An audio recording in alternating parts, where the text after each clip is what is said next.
Welcome to the Leadership Purpose with Dr. Robin podcast. I'm your host, Robin L. Owens, PhD, and this is where we dive in each week to give advice, tools, and tips for high-achieving, purpose-minded women who've written nonfiction books and want to amplify their message beyond the book. I'm a college professor, and when I'm not doing that, I am speaking, coaching, mentoring, and teaching high-achieving women who have written books how to use their books to make a bigger difference, have more impact, and purpose. Okay, let's dive in. Hi, everyone. Welcome back to another episode of the Leadership Purpose with Dr. Robin podcast. I'm so glad you're here and listening to the podcast. I say it all the time. I will continue to say it. I really appreciate you for listening into the podcast. And if you're really appreciating it, go on over and subscribe and review and help us continue to grow the podcast, which is still holding in the top 10% of all podcasts, according to Listen Notes. So that's thanks to you. Really appreciate you. And today I'm talking with Paige Arnof-Fenn. Now, let me tell you a little bit about Paige. She's the founder and CEO of the global marketing and branding firm, get this, Mavens Moguls, and it's based in Cambridge, Massachusetts. Now, what she does at the company, they find the right words and pictures to tell a compelling story and help other organizations stand out from the pack. And her clients range from early stage startups to Fortune 500 firms like the New York Times Company, Colgate, Virgin, and Microsoft. And Paige is a graduate from Stanford University and Harvard Business School. And she serves on several boards. She's a popular speaker and a columnist who has written for Entrepreneur and Forbes. Can't wait to hear even more about Paige. Welcome, Paige Arnof-Fenn. Dr. Robin, thank you so much for having me. I'm so excited to be here today. I'm glad you're here. Let's jump right in. Okay, so you heard me read the introduction, but why don't you tell us in your own words more about you and the work you do? So it's kind of a circuitous path that got me here. I think like most people, when you look back, it makes sense, but this isn't the path I thought I would be on. My career's unfolded really in three big chapters. The first chapter was very corporate. I worked at big companies, Procter & Gamble, Coca-Cola, in the marketing department.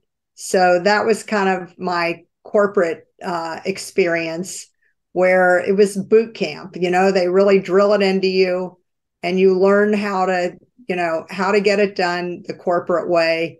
The businesses have really big budgets and they're very hierarchical, very structured.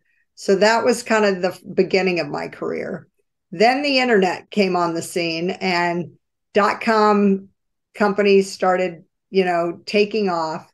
And I was very intrigued. I got very interested in everything that was happening on the internet in the mid to late 90s. And I left my cushy corporate job at Coke and joined a startup that no one had ever heard of before.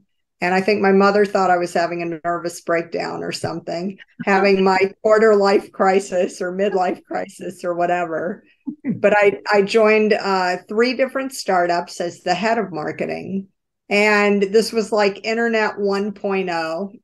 And it was very easy to raise a lot of money. And they wanted to make a big splash, draw a lot of attention. And then all three of those companies either went public, they got sold, some went public and got sold. So they were all .com survivors. And that was a completely different chapter because these were companies no one had ever heard of before when I joined. And then they became more well-known. And then they got acquired or they went public. And I didn't have the corporate hierarchy. I didn't have that corporate structure around me. I had to build the marketing department at all of those companies from the ground floor. But it was a lot of fun, it was the Wild West. Like I said, this was like Internet 1.0. Now, were you doing all three of them at the same time? No, they were consecutive. I did one in Los Angeles and then two here in Boston where I'm still based. Mm-hmm. And one, I joined one, kind of built it up, It went public, it got sold, joined another one. That one got sold, then I joined another one. So I kind of got addicted to this more kind of startup lifestyle where, fasten your seatbelt. In the corporate jobs, they had a process for everything. Everything took forever. You had to get lots of approvals. On the internet, you were making decisions in real time and things were moving so fast. You would make a decision at a meeting in the morning and it would be on your website before you went home that night. And you would look at the clicks the next morning. And if it didn't get enough clicks, you'd do something completely different the next day. That was just unheard of in a corporate environment, but it was really fun. But that chapter ended when 9/11 happened. 9/11, that was, it's hard to even remember that now. But the stock market dropped, I don't know, 600 points or something overnight. And all these businesses really got spooked because they thought, oh my God, I'm never going to be able to raise money again. We better conserve our cash. So all these businesses, big and small, cut out their marketing, fired their marketing department. Marketing, I think, was the first thing that got cut universally right after 9/11. But I had just gotten bought out of the third startup and I had 3 successes. So I wasn't worried. I didn't have to work per se, but I was young. I was only in my early 30s and I really loved what I did. So, I wasn't ready to kind of hang it up yet. But I think because of all the uncertainty in the market, and it was such a roller coaster on Wall Street, I think a lot of companies, like I said, they fired their marketing department. And then all of a sudden, when the dust settled, they said, wait, we still need to work. And maybe we don't need to hire somebody full time, but I still need somebody to build a website. I still need a logo. I still have a trade show to go to, and I don't have any brochures to pass out. So all of a sudden I started getting all these phone calls from people that I knew in my previous life that said, it might be an investor, a venture capitalist, someone on the board of a company, someone that's running a company. And they said, Paige, you've been doing this for years. You know what to do with these startup companies. Can you come help me? Because after 9/11, we fired everybody. What can you do to help us? And I never thought of myself as a consultant. I never worked on the agency side. I was always the client. But my husband said, Paige, wait a minute. You've been doing this for years. You know how to help these people. Call your friends. Nobody's working. Y'all can roll up your sleeves and help them. Send them an invoice and just make it happen. So I called my favorite marketing people from earlier jobs in marketing. Everybody had just gotten laid off because there were no marketing jobs. So I had people, I had projects, and I put them together. And I called the women the marketing mavens and the guys the marketing moguls. And I built a website over a weekend with a college buddy of mine who wanted to learn how to program, because this was the beginning of the internet. She's like, I need to learn how to do this. I said, great, I've got a project for you. And that website lasted for 5 years. I mean, it was crazy because once we turned on our website, we were real and people started hiring us. And every project led to a referral or another project. Maybe the person switched jobs and called us to go to the next job. Maybe the investor had a portfolio and he said, you know what you did for that company? Now I need you to do it for this other company. So I joke I'm the accidental entrepreneur. I didn't think I was starting a business. I was just helping out a few friends after 9/11. And it's been 21 years and I'm still doing it. That's amazing. It's crazy. Yeah. Amazing. Absolutely amazing. So that's how I got here. But, I thought I was going to be Meg Whitman or Ursula Burns. I thought I would be a Fortune 500 CEO. I really thought when I was in business school, I wanted to run a big, multinational Fortune 500 business and have all the trappings of corporate America. But once I saw how the internet world worked so much faster and scrappier, and it was just so fun. When I worked in LA, people wore shorts and flip-flops to work. In corporate America, you had to get all dressed up, but we still got a lot of good work done, and we still built these great businesses and great brands. One of those internet companies ended up being $1 billion business. That's So amazing. I feel like you don't have to wear a suit and go work in a big office building to have an interesting career. And Yeah. I felt more connected to the smaller companies because it's your DNA in those businesses. I feel like I built those brands from the ground floor. They didn't exist when I started, and they turned into some really big successful businesses. So I know you spend so much of your work and life talking about people's purpose. I just wasn't sure I was really doing the most important work I could be doing in my corporate job. I loved it. I learned a lot, but I didn't feel like that was really my calling. I Mm, knew that if I got hit by a bus at lunch, someone would be in my office before the end of the day and they wouldn't even miss me. And yeah. I just wanted to be more integral to the business, and I wanted my DNA in that brand. And when you build these companies from the ground floor and you put your blood, sweat, and tears into it, like I can tell you every decision that led to how a client became long term and working with us. Like I can plant those breadcrumbs and tell you how everything came to be. And that's really magical in a business when you know kind of all the war stories, all the twists, all the turns. And to other people on the outside, it looks like, wow, you're an overnight success.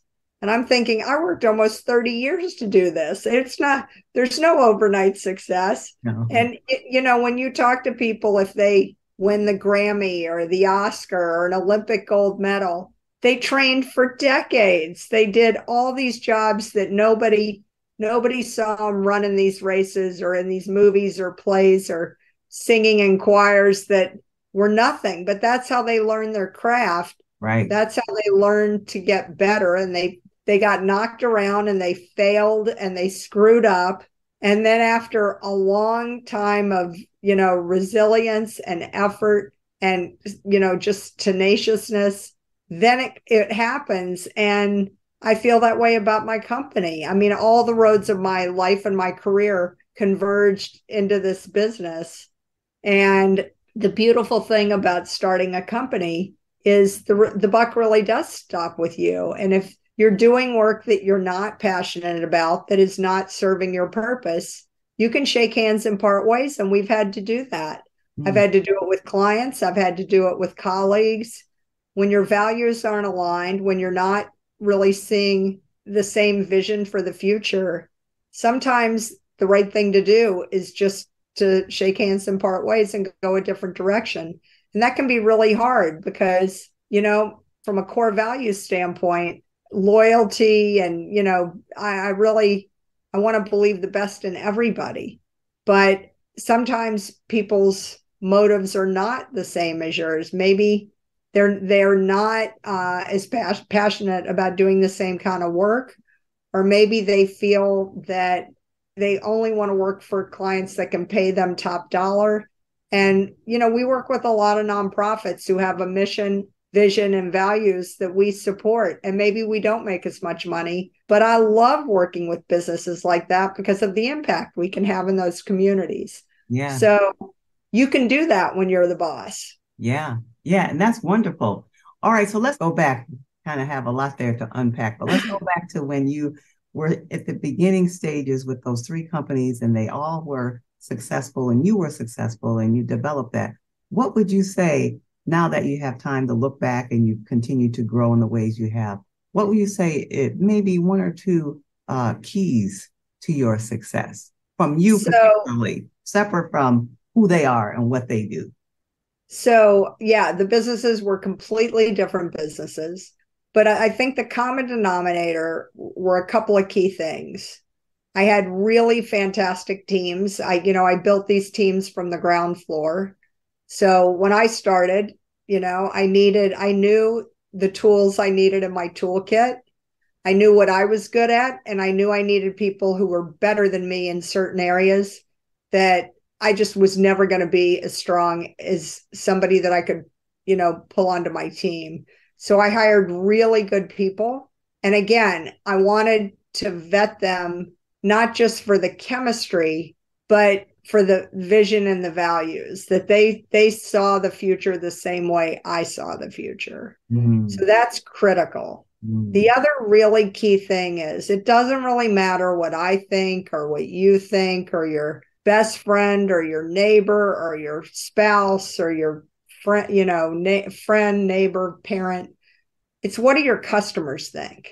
And we did a lot of market research. And at the end of the day, you have to make sure that you are providing a product or service that's spot on to your customer base. And you have to listen to them, the good, the bad, and the ugly. And I think a lot of people, they think they're doing research, but what they're doing is like leading the witness. Like, so Dr. Robin, what do you love about my business? So, tell me 3 things that your favorite things about my advertising.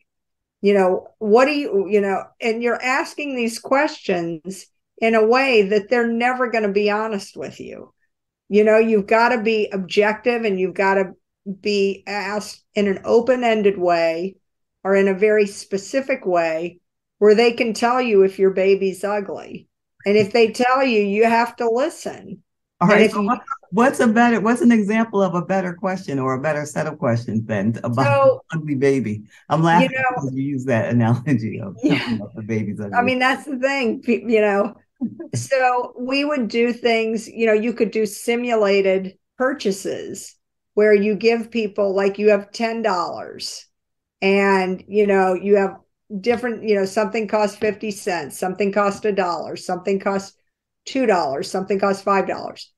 And then you mock up samples and you say, now spend your money. What are you going to buy? Fill your basket and show me how you're going to spend the money. And maybe they don't pick 3 of the things at all. Or maybe they take only the cheap ones, or maybe they take 2 of the most expensive and leave everything else aside. So then that begs the question. You don't say, why didn't you like the other stuff? You say, explain to me how you made your decision. And what is it that you liked about that? Now, if I could have done X, Y, Z, would you have bought some of these? So you have to be curious and open-minded and inquisitive. You cannot be defensive. And if it was something that was your idea or your package or your favorite color and nobody picked it, you just need to move on. It's not about you, it's about them. And so I think you have to, and not everybody is able to do that well. And so sometimes you need to bring in a partner who can be that objective research partner, and they can ask the tough questions. They can dig in, and maybe your customer base will be more direct and honest with them. If they have history with you, they don't want to hurt your feelings. So I just think you've got to hire the right team, and you've got to ask the right questions and really dig into the motivation and the behaviors. I think with both products and services, clients can get very enamored with all of their features, all the shiny objects. And it comes in this color, and it's got bells, and it's got whistles, and it flashes. And, people don't really care about the features. They care about the benefits. What's in it for me? Are you making my life easier? Is it cheaper? Is it faster? So don't get enamored with all the bells and whistles. Find out what's really important to your customer, and then figure out the best way to deliver that to them. Yeah. And if you do that, you're going to be successful. Yes, that makes a lot of sense. Now let's see if we can translate it even further. All right. So this season of the podcast, I've been talking to what I call high achieving women throughout the podcast. It's been designed for high achieving women. By that, I mean women who are ambitious, responsible in their professional life and their personal life. People come to them for all the things. They're doing all the things. And they do a few things. They're good at it. They're good at quite a few things. And so people think, well, they're okay. They don't need support. So then I thought, well, who supports them? So I created the podcast and I said, this is what I'll do. I'll have other high achieving women just give tips and advice from their experience and work to other high achieving women as a way of supporting them. So that was the first season. And then the second season, I streamlined it a bit and said, the same woman, but she's also written a book. So she's wearing all these hats and still doing everything and has written a book. And so that's the woman that we're speaking to now. So now I'm thinking about what you're saying and translating, because you have this it sounds like natural ability or gift or maybe hard earned skill. Maybe a little of everything. Of helping people tell their stories. So now this woman who's doing all these other things, and she's written this book to kind of complement her business or her work in some way. So how can we translate some of these ideas that you're talking about in terms of marketing, not focusing on the features, but focusing on benefits? Yeah, a couple of different things I would share. Number one, I would tell anyone in your audience, you might not think of yourself as a brand, but I hope you, by the end of this podcast, do consider yourself a brand. And a lot of people initially say, I'm not Beyonce or Taylor Swift or Oprah or LeBron James or Martha Stewart. Like, I'm not really a brand. Here's the thing. In this day and age, online, in a digital world, everybody's a brand. And before they talk to you, return your email, return your call, buy your book, come see you at a reading, join your podcast, what do? They go to Google and they Google you. Who is this person? They go to LinkedIn. Is this person somebody that's worth my time? Do I want to have a cup of coffee or lunch? Do I want to spend an hour on the phone or in a meeting with them? And when someone Googles you, you better know what comes up. Now, a name like mine with a hyphenated last name and a company, it's got an ampersand and two kind of unusual words. When you Google me, it's really me. So, if your name is Jane Smith, there's going to be a lot of noise. And if you happen to share a name with somebody who's a convicted criminal or on death row or, does some kind of crazy stuff, you better be in on the joke, because you have to assume people are going to be like, that's interesting. I don't think this is the person who robbed the bank, but this is a little weird that they share a name. So when you reach out to people, send them your LinkedIn profile, or when you sit down for coffee, you can say, thank you so much for agreeing to meet with me. I guess you realized I'm not the porn star that with this name. I'm not the convicted criminal. I'm the person that wrote the book on XYZ. Thank you for, and then it's kind of like you're in on it, but they have an impression of you based on what they saw online. And you need to show your professionalism, your sense of humor. And the thing, a mistake that a lot of women make is they spread themselves too thin. Like you said, you're everywhere. People think I need to blog, I need to tweet, I have to be on Facebook. So I don't really believe that's true. My advice is pick your platforms and pick one or maybe two that are authentic to you, and just be very active on those. I do not think you have to be active everywhere. And I think it's actually a mistake when you spread yourself too thin. If you start a blog and the first week you blog 3 times, and then the second week it drops to 2, and the third week you got busy, and then the fourth week you kind of did a very short blog, and then you forgot to check and you're not responding to anybody, you're not sending a very consistent message, and you're diluting your brand. And I think people, if you don't want to make the commitment to have your own blog, then just be active on other blogs in your category, in your industry, that are very well trafficked, that have a very strong following, and be that person that comments and makes really smart comments, and always sign it with your signature so people can go back to your website and find out more about you. Or if you're big on LinkedIn, you can use your LinkedIn profile. And if you like to write, but you're not going to write a book and you want to write articles, you can put them in your LinkedIn profile. Or if you are an author, make sure that's a big part of your LinkedIn profile. That's a professional platform for thought leadership where that can help you stand out and look like a real expert in your field. If you wrote the book on XYZ, not everybody can say that. So be proud of that. And the other advice I would say, and a mentor told me this, you got to learn how to say no. Again, you can't do it all. And pick your battles. Be really strong. You got to have a website. Doesn't have to be fancy. Doesn't need a lot of bells and whistles.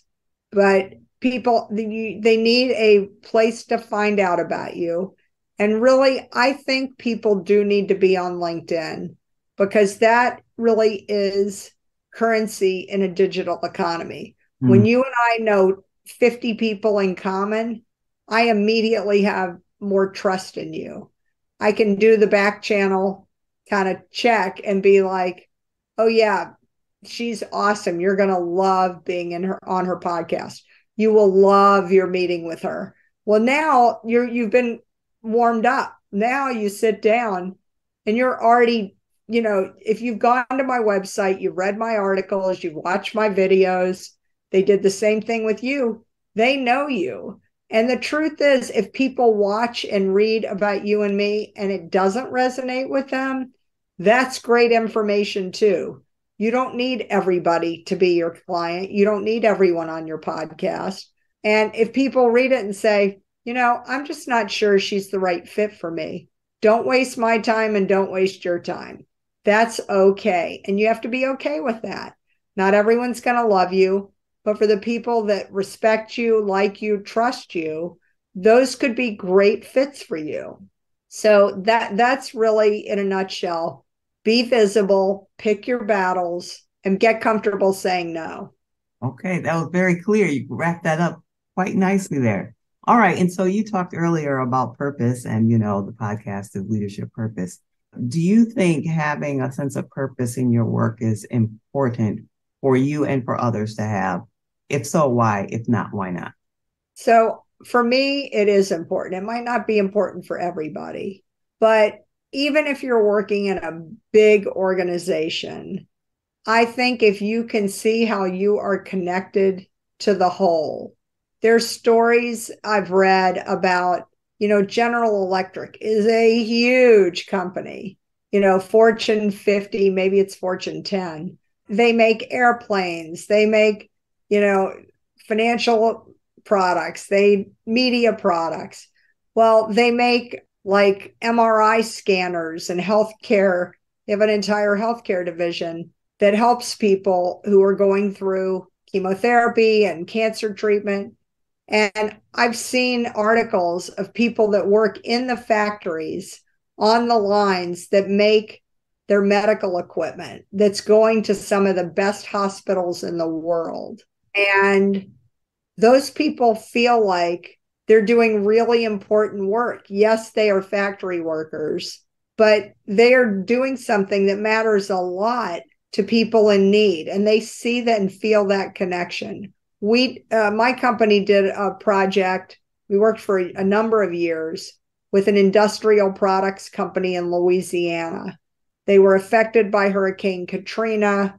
The company had to disperse. They got back together and they worked, again, it's like electrical power boxes, not sexy, not glamorous.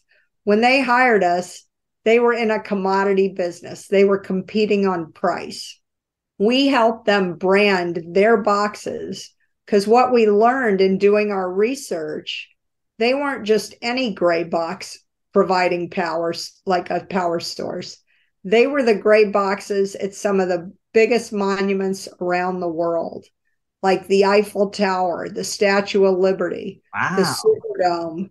I mean, they were in, these amazing places, and they were the people that were trusted to keep the lights on to these iconic structures, the Pentagon. So what we had them do is we asked very simply, so for the box going to the Pentagon, you're sending all these gray boxes.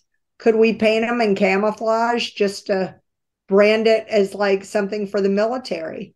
And they said, yeah, a few cans of paint, and that doesn't cost very much. So they started designing the boxes. I mean, again, how many gray power poles and boxes, when you see a big building, you don't even notice them. It's just wallpaper. Yes. Well, all of a sudden, this commodity business became a brand. And when you're a brand, you get to charge more. People ask for you by name. When people go to your office and they say, what's this? And they say, oh my God, these guys are amazing. And they came back from Katrina, and it helped them hire people. It helped them build their business. We branded everything. And so I think everything can be branded in a way that ties to your purpose.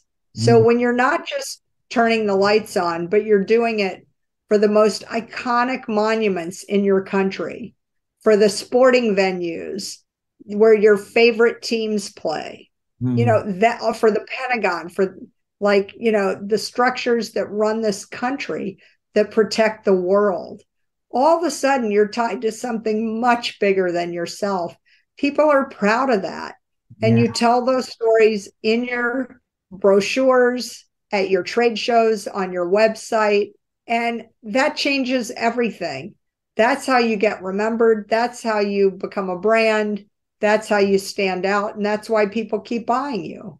Paige, you just dropped so much wisdom right there. So much wisdom. All right. So now, before we tell people where they can get in touch with you, because I'm sure they want to hear more, what's something maybe you might want to share that I haven't asked you about, if something comes to mind, or if not, that's okay too.